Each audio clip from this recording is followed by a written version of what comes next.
We're learning Elul Nishmas Etta Ahuva by Yaakov Masechus Bava Metzia Perek Gimel Mishna Yomi. So Mishna Yomi is very similar to Mishna Dalet. V'chein Shnei Kelim.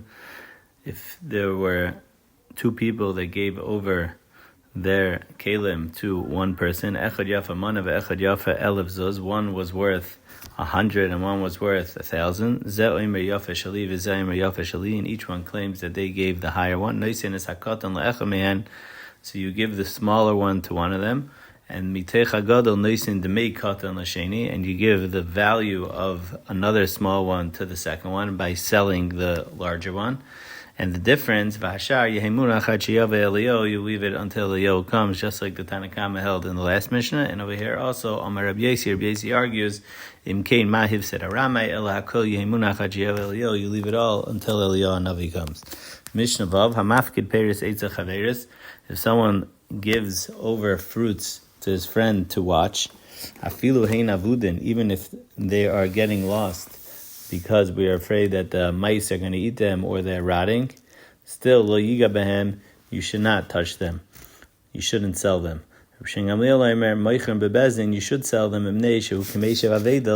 because it's like hashavas aveda. If you don't sell them, they're going to get ruined. They're going to be worthless. By you selling them, you're saving the value of these pairs and giving them back to the owner.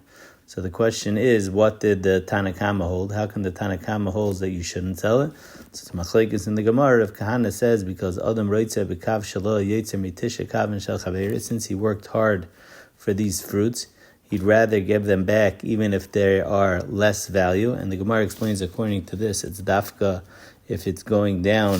The chashash of chisaron over here is the tali and the share that we're going to learn in the Mishnah Vayter. But if it's Yaiser Mechdei Chisaron, but if it's more than a certain amount, then he's allowed to sell it in Bezdin, even according to the Tanakama.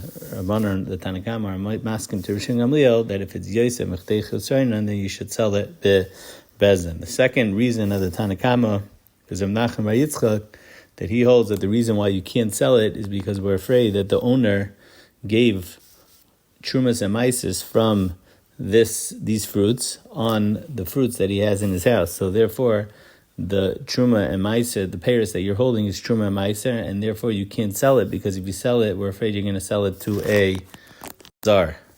So the Gemara says, so don't sell it to a Zar, sell it to a Kain.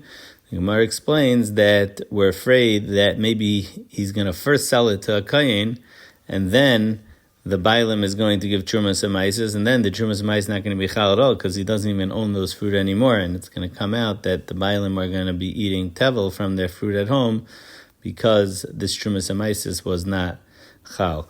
So those are the two reasons, Tanakama, why the Shloimie is not allowed to sell the fruits, even though they are losing their value.